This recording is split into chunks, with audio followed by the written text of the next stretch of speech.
Well, good morning. Codger Biker here, my fellow travellers in the darkness. Something a little bit different today. We're going to go into the town and have a look around. One or two of the sights of the place where I live.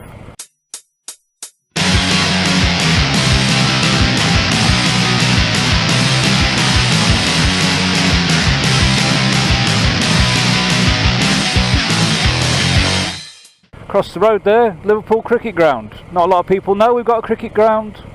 Lancashire play there sometimes. One of my favourite places.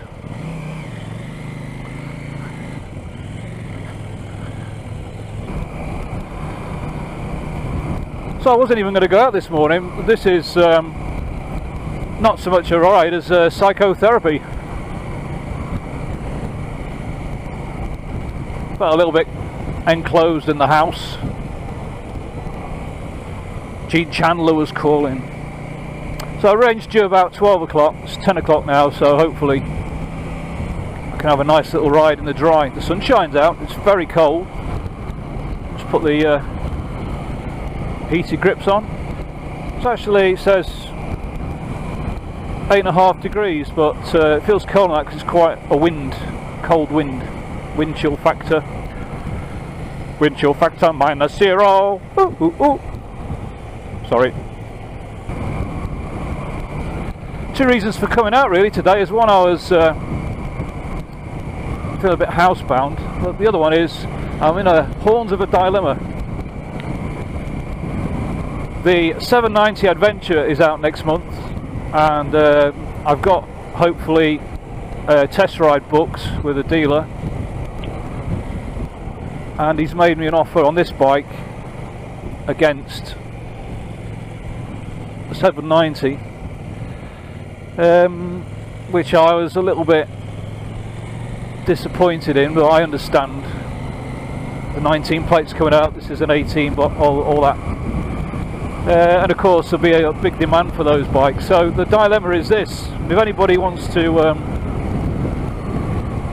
chip in on the comments, I'd appreciate it. Do I stick with this bike, which I'm still running in,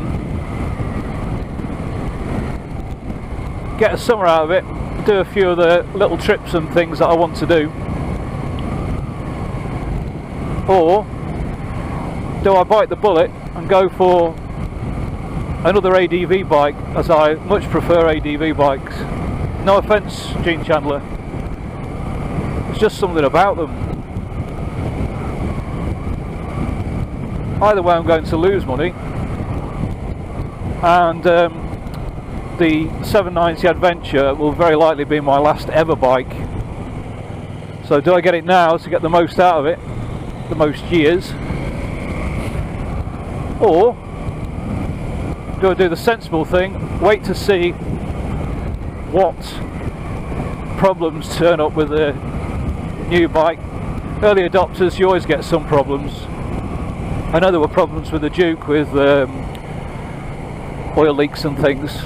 Mine had them all sorted before I picked it up. They actually told me they'd done all that, the modifications, so no recall. Excuse me. So do I stay true to my roots and get an ADV bike and spend my last 10 years of riding on an ADV bike? Or do I stay true to Gene Chandler, at least for the summer, and wait for the 790 Adventure to have its creases ironed out? Either way, I think it's going to cost me about the same. So financially, I don't think it'll make any difference. I think the cost will be the same. And you say, why have you only got 10 years left in riding? Well, I kind of promised myself that once I got to a certain age, I would give it up, because I think it's even more so than car driving. It's a younger person's thing. Although there is an argument to say, and I think I would be an advocate of it, that riding a motorbike does keep you sharp.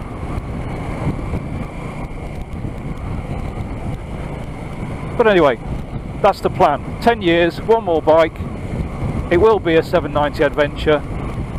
I've been told I can't call it a 790 Adventure S, it's a 790 Adventure. I don't want the R too high. I'm just not going to be able to do the things that was built for, so I don't need Enduro R or whatever it's called, Enduro Plus. Quite happy with the S, which is lower.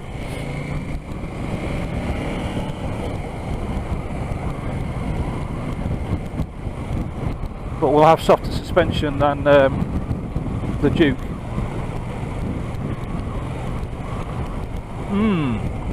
Questions. Anyway, that's that gone. Let's forget about that. Let's enjoy the sunshine. It's beautiful.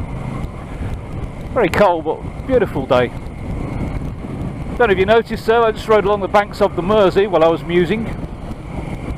Along Riverside Road. And now we're going to head into town itself.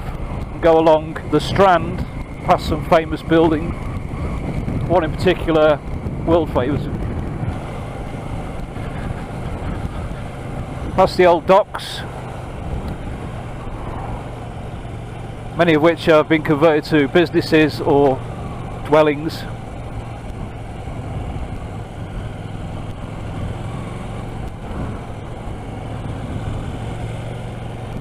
I'm very lucky actually to have this road. It takes you right into the middle of a city, and it's just such a nice little ride.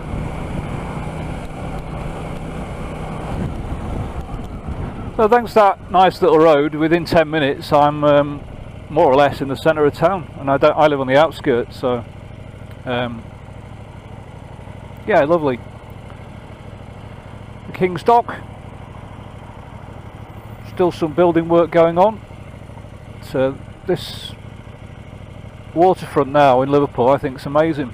Really improved it. When they were building it in the mid-2000s, I was a bit dubious. I thought it would be just a bit of a hodgepodge, but really has come together well.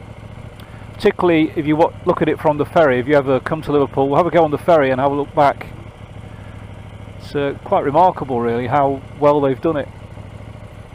There was a big fire down here on New Year's Day a couple of years ago, or a year ago. Burnt lots of cars. You may have seen it in the news. I think that's still awaiting redevelopment.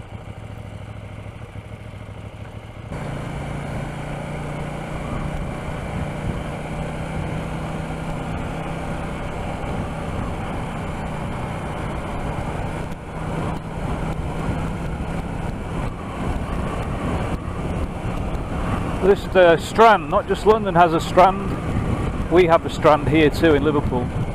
This is ours. There's the Albert Dock, famous tourist attraction. Some fun days there. Got the Tate Modern Art Gallery there, amongst other things. Those of you who are old enough might remember the weather map that used to be in the dock there. Can't remember the guy's name. I've got a feeling he might be in prison now. Best not dwell on that. I do like that building on the corner, even though it's a 60s in inverted commas monstrosity. It somehow reminds me of the sea. Forget its name, it's quite famous. And up ahead you can see, towering above me, the Liver building. Might just have a ride around that. Now there's the beauty of a motorcycle. I was feeling fed up 10 minutes ago. Now I'm having a ball.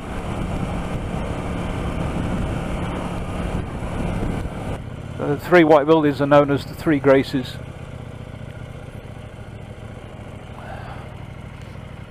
There you go, have a look. Feast your eyes on the Liver building.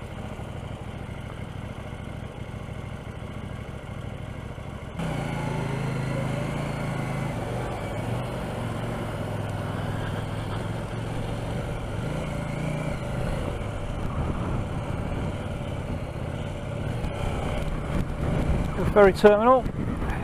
Whoa, it is windy here today. Got the old bouncy cobbles to test Gene Chandler out. Thank you, Mr. Taxi Driver.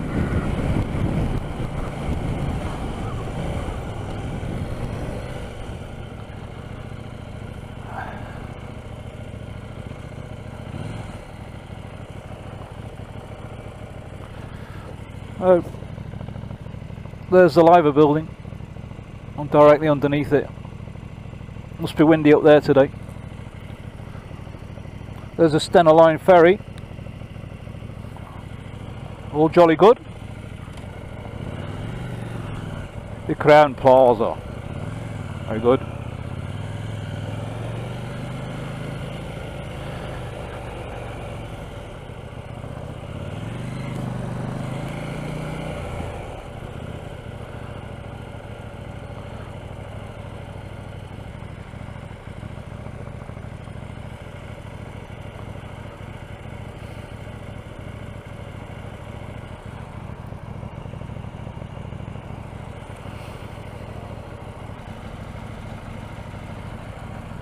I have to say one thing, Gene Chandler is a great bike round town, but he can't make the traffic lights change. I'm surprised that so far I haven't seen the Everton open top bus tour, because they got a point off Liverpool yesterday. It's not around yet, maybe later.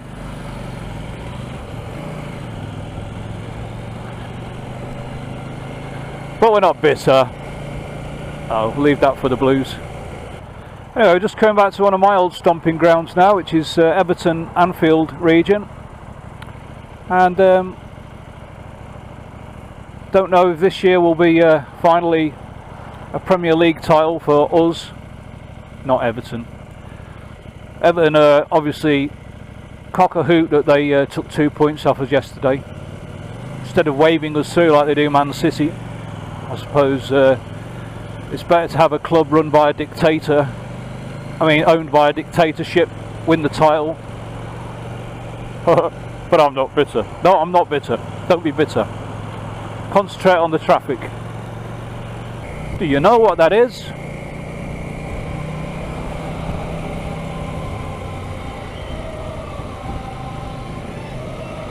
That's the football stadium of my team.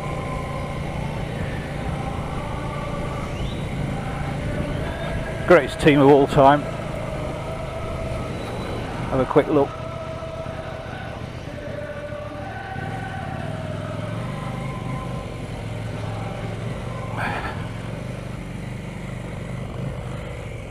The team has made me so happy over the years. Unbelievable. So although we're struggling a little bit at the moment, it's still a place, particularly on a European night, gives me goosebumps.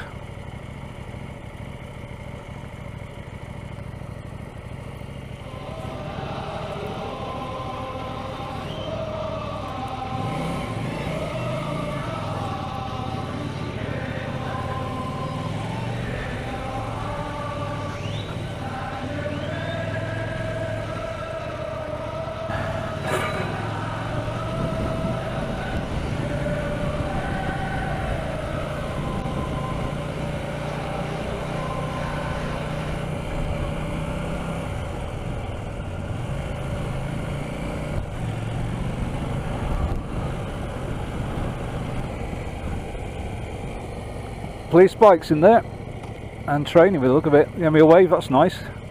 Friendly Liverpool police bikers. They're nice guys. If you haven't seen it, there is a video on YouTube done by them. I'll try and find it and put a link on. Now up ahead, I'm guessing they'll have flags flying, the bus warming up. They got a 0-0 draw at home yesterday. I think you get a trophy for that from Manchester City. Sorry, I said I wouldn't be bitter, and I'm not going to be bitter. S. Goodison, another famous stadium, never ever been out of the Premier League, the First Division or the top flight, whichever you want to call it. And that is a proud record. And personally, I have nothing against Everton. I've had some great times in there. Not just the football, actually training. I used to go to training sessions in there, my former job, and the people were always very nice. And also I always found that the people from Goodison were very supportive of me and my employment. They would do quite a lot of community work, and if you rang them up, they were always happy to help. So I'm not really bitter against Everton. Just come on, lads, you could have done us a favour, wave us through like you do Man City. But the thing about Liverpool is, while it's difficult, I know a lot of the London clubs say they have so many derbies, and I'll just go down Gladys Street. It's true for Liverpool, we have so many derbies now. We have the Man United derby, the Everton derby, and soon the Man City derby, Chelsea haters.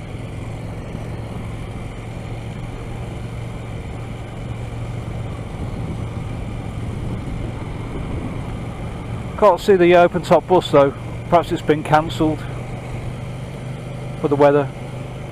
Looks like the weather's closing in actually. Okay, I'm going to make it head back now. So the mini tour of Liverpool itself is over for now.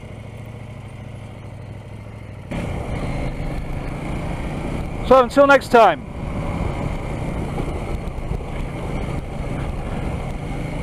These roads are testing Gene Chandler's suspension there, very bumpy. Wouldn't get that on an adventure bike. So until next time, with a view of the greatest football team in the world over there, one last view. This is Codger Biker. Wishing you a great day, a great week, a great year, and a title for us. Oh, we can dream. Maybe next year. It's only been 29 years after all. Codger Biker is out.